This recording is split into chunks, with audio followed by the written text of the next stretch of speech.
Biddulph Grange itself, the estate, what's the gardens now, and it's run by the National Trust, is only part of what was the whole of the Biddulph estate in the 19th century. The other half of it, in fact more than half, much bigger, is what's now called Biddulph Country Park.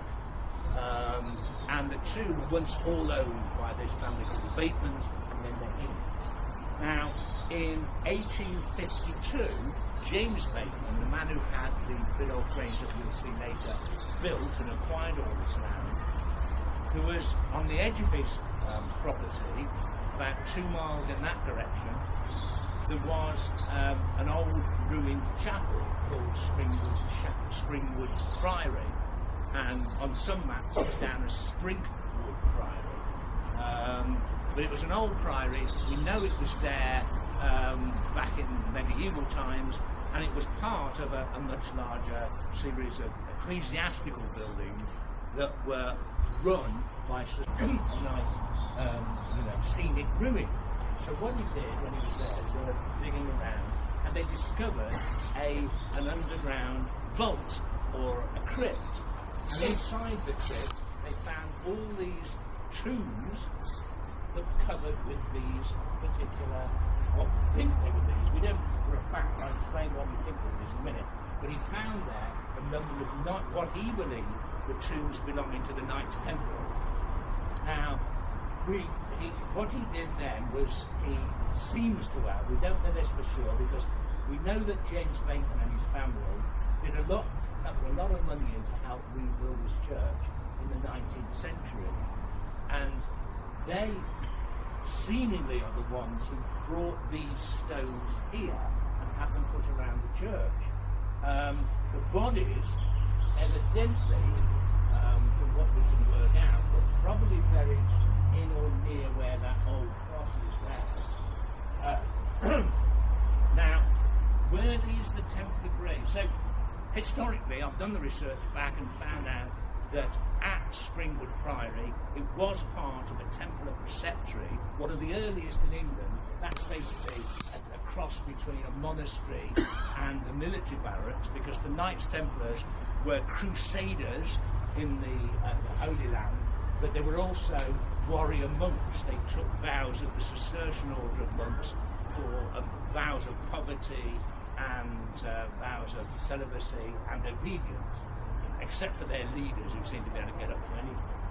But the early Templars are known as the poor fellow soldiers of Christ of the Temple of Solomon, and their original symbol was this cross with this little kind of indent here, and their earliest Templar tombs used to have these same kind of designs on them. Here's a very good one here. That is a Templar gravestone. Wherever it came from, you look on Templar gravestones online, early Templar gravestones. The later ones became more elaborate. They showed knights in armour and all that sort of thing lying there in state, effigies. But the early ones were just like this. And there's another couple there, and they don't all have this Templar crosses on, but this is without doubt an early Templar grave. So the only way that I think it would have got here is if James Bateman himself had moved them here, thinking if he'd found these bodies on what was no longer consecrated ground, on a ruined priory, he probably thought the bodies should perhaps be reinterred on consecrated ground, hence here, but he hadn't got anywhere to put all the gravestones around, so he put them along the church here, used as seats by the look of it. But the reason why they've survived for perhaps 700 years is because they weren't always having the rain down on them like they are now. They were actually underground in a crypt. So what I brought you here for basically is to say that as you'll learn as we go through Biddulph Grange as the day goes by, how many different groups of people who were into strange and unusual things, like the Templars were certainly accused of being into strange and unusual things, how many of them became associated with Biddulph Grange, what's now Biddulph Grange, and that's why I wanted to show you these particular gravestones.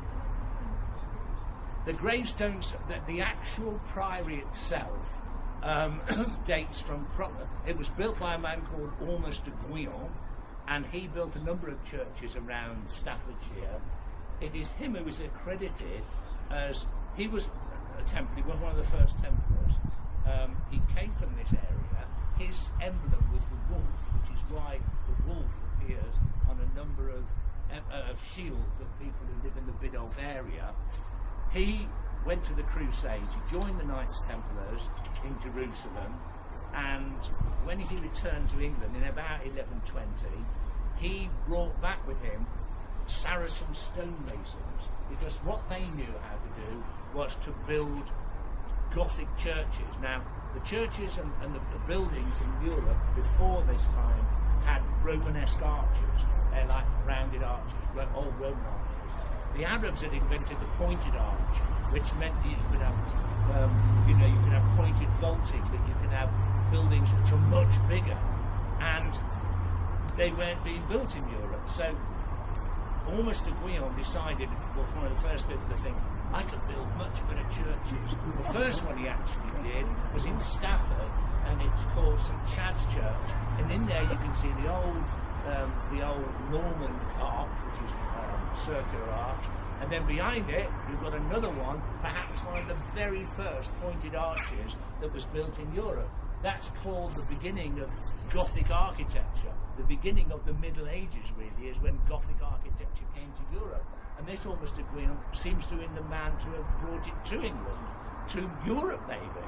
And that one of the second places he built, or I say one of the second, after the one he built in Stafford, second, third or fourth, was the Springwood Priory building, which became the Templar Preceptory, and that was one of the first full Gothic pointed arch buildings to be built anywhere in Europe. And when you go to these magnificent cathedrals like Lichfield, which is the height of perpendicular Gothic architecture with flying buttresses and all these minarets and all these big towers and all the rest of it, and you go inside, you see the amazing fan vaulting.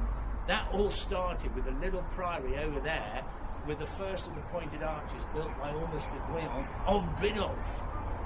And he did it with the help of the people that were able to do this, with these Saracen or Arab masons that he brought back with him. And the legend goes that they stayed here after that, didn't go back to the Middle East, settled at Biddulph Moor, which is another village just over there, and their descendants still exist today.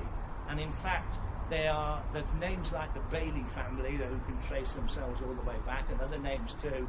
And Helen, who was the person who opened the gate for us, who runs Biddulph Grange now for the National Trust, she is one of these. They don't necessarily all believe that in the story that they are directly descended from these Arab masons, but they all have pretty dark hair, and they all look like they may have come from that area. So then again, that's just another part of the history of this area, and how important it is now being forgotten by people. So the reason why we know these probably date from the early part of the Templar history is because the richer the Templars got, the less they became monkish, and the more they became like sort of rich knights. And so these early Templar tombs are much more simpler like this, rather than the later ones that had effigies on them and all sorts of other things. So they probably date from about 1120. They don't quote me. Okay, now we shall go into the church. Wow, I'm sure Julie did, because she's still on the Vale now. Whereas I'm going to has a resemblance to an axe, but maybe it's some sort of mason's tool. It's like an open cup. Yeah. All them are really old. They used to be. There's this one here. That one's an old one. I'm sure if you touch that one off, that's an old one there. But we used to always look at, and that one.